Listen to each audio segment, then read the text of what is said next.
El viento soplaba con fuerza aquella mañana en los llanos de Kansas.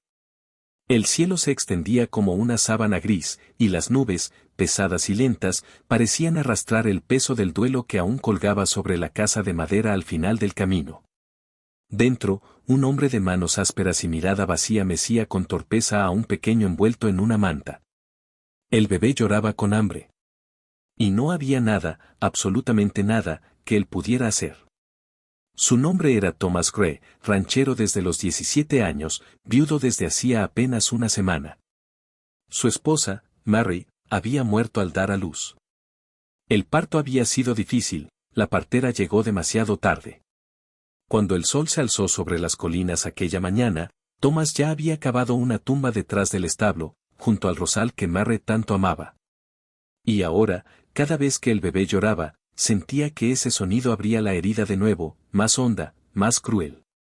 Thomas había enfrentado tormentas, incendios, pérdidas de ganado y años de sequía. Pero nunca había sentido tanto miedo como ahora. El miedo a fallarle a aquel pequeño pedazo de vida que Mary le había dejado como despedida. Había intentado todo. La leche de cabra no funcionaba, el bebé la vomitaba. Los biberones improvisados no servían. El invierno se acercaba, y el frío hacía que el niño temblara incluso junto al fuego. Thomas no dormía. Apenas comía. Solo caminaba de un lado a otro, con el bebé en brazos, murmurando palabras que se ahogaban entre el llanto. A veces, salía al porche y miraba al horizonte, rogando que el cielo le diera una señal. Que algo, lo que fuera, le mostrara que no estaba solo. Fue entonces cuando, una tarde, alguien llamó a la puerta. Thomas tardó en reaccionar. El sonido parecía ajeno, como si viniera de otro mundo. Abrió lentamente, y allí estaba ella. Una joven de unos 20 años, con el cabello trenzado, un vestido de algodón y un abrigo demasiado grande para su cuerpo delgado. Se llamaba Clara Dawson, la vecina del rancho del norte. Buenas tardes, señor Gray, dijo con voz temblorosa. Lamento mucho lo de su esposa. Thomas asintió, sin poder hablar. El bebé lloró de nuevo, y Clara bajó la mirada hacia él, con ternura.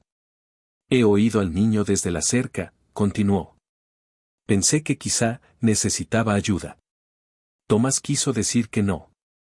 Quiso cerrar la puerta, ocultar su vergüenza y su impotencia. Pero la voz del bebé lo desarmó. No tengo leche, confesó con un hilo de voz. He intentado de todo, pero no come. No sé qué hacer. Clara respiró hondo. Tengo una vaca recién parida, dijo. Su leche es buena, dulce, puedo traerle un poco. Y antes de que él respondiera, desapareció entre la neblina. Esa noche volvió con un balde de leche tibia y un frasco limpio.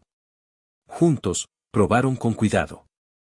El bebé bebió despacio, con pequeños sorbos que sonaban a esperanza. Thomas sintió las lágrimas subirle a los ojos, silenciosas, calientes. Por primera vez en días, el niño durmió. Desde aquella noche, Clara empezó a visitar la casa cada mañana. Traía leche, pan, a veces flores. A veces, simplemente se sentaba junto al fuego mientras Thomas cuidaba al bebé. Entre los dos, el silencio se volvió menos pesado. Ella hablaba poco, pero cuando lo hacía, su voz tenía una calma que curaba. Le contaba sobre su madre, sobre los días en que también había cuidado a su hermanito menor después de que su padre se marchara. Sobre cómo aprendió que un niño no solo necesita leche, sino amor y calor humano. Thomas escuchaba. Cada palabra era como un hilo que lo cosía lentamente a la vida. Con los días, la nieve comenzó a cubrir los campos. El rancho de Thomas se volvió un pequeño refugio de luz entre la blancura. Y en ese refugio, el hombre y la joven vecina empezaron a construir una rutina hecha de gestos simples. Preparar el fuego, alimentar al bebé, arreglar el establo, compartir un café cuando el amanecer rompía sobre el horizonte. Pero no todos veían con buenos ojos aquella cercanía. Los rumores corrieron rápido por el pueblo. Una muchacha sola visitando al viudo. Debe tener sus razones. Pobre Mary, ni siquiera fría la tierra, y ya. Thomas lo escuchó todo. Y por un momento, pensó en decirle a Clara que no volviera más. Pero cuando miró a su hijo, más fuerte, más tranquilo, con los ojos abiertos al mundo, comprendió que algunas cosas simplemente no se eligen. Se sienten. Y se agradecen. Una mañana, cuando la tormenta de nieve más dura del año golpeó el valle, Clara no llegó. Tomás esperó, con el corazón encogido. La nieve caía tan densa que no podía ver más allá del porche. El bebé lloraba con hambre. El reloj marcaba las horas y la leche se acababa. Desesperado, Tomás envolvió al niño y salió al galope hacia el rancho Dawson. El viento cortaba como cuchillo. Cuando llegó, encontró la puerta abierta, la chimenea apagada y a Clara tendida en el suelo, con el tobillo torcido y la piel helada. Sin pensarlo, la levantó en brazos y la llevó de vuelta a su casa. Esa noche, mientras el fuego crepitaba y el bebé dormía junto a ellos, Tomás comprendió algo que no había querido admitir. Esa joven le había salvado la vida, tanto como él a ella. No debiste venir, susurró Clara, entre la fiebre y el cansancio. Y tú no debiste preocuparte por mí aquel día, respondió él. Pero lo hiciste. Ella sonrió débilmente. Supongo que la bondad no entiende de prudencia. Ni de distancias, añadió él. Cuando la primavera llegó, el rancho floreció de nuevo. Las aves volvieron a cantar y el olor a pasto fresco llenó el aire.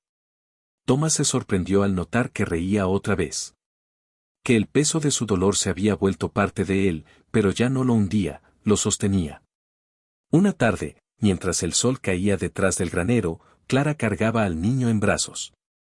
Él la miraba, y por primera vez en meses, su corazón no se sintió vacío, sino lleno de algo nuevo, limpio, inmenso. Mary estaría feliz, dijo Tomás, con voz temblorosa. Clara levantó la vista, sorprendida. ¿Feliz? Sí. De ver que su hijo crece amado, y de saber que la bondad aún tiene rostro. El tuyo. Clara se sonrojó, y el silencio entre ellos fue más elocuente que cualquier palabra. El bebé rió. El viento trajo olor a trigo y esperanza. Con el tiempo, Clara se quedó en el rancho. No por obligación, sino porque la vida misma parecía pedirlo.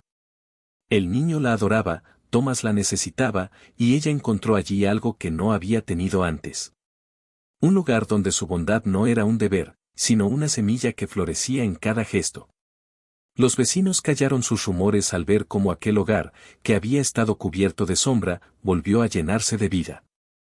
El rancho Gray se convirtió en un símbolo silencioso de lo que el amor, en cualquiera de sus formas, puede hacer cuando se ofrece sin esperar nada. Años después, cuando el niño ya corría entre los corrales y las colinas, solía preguntar: «Papá, ¿cómo me salvaste cuando era bebé?» Tomás sonreía. «No fui yo quien te salvó, hijo». «¿Entonces quién fue?» Tomás, mirando a Clara mientras ella colgaba ropa bajo el sol, respondía: «Fue un milagro con trenzas. Un corazón que tocó el nuestro cuando más lo necesitábamos». El tiempo siguió su curso. Hubo nuevas tormentas, nuevas pruebas, y también nuevas alegrías. Pero cada vez que el viento del oeste soplaba sobre el rancho, Tomás recordaba aquella tarde gris en que una muchacha valiente llamó a su puerta. Y comprendía que, a veces, los milagros no llegan con alas ni con relámpagos. A veces llegan con un balde de leche y un corazón dispuesto a compartirlo todo. Mensaje final. La vida puede arrancarnos lo que más amamos, dejarnos vacíos y sin rumbo. Pero siempre existe alguien, una voz, una mano, una mirada, capaz de devolvernos la fe. El amor no siempre nace del romance, a veces nace del acto más sencillo de compasión. Y es en esos gestos pequeños donde la humanidad se muestra más grande. Porque cuando alguien comparte su bondad en medio del dolor, no solo alimenta un cuerpo, alimenta un alma.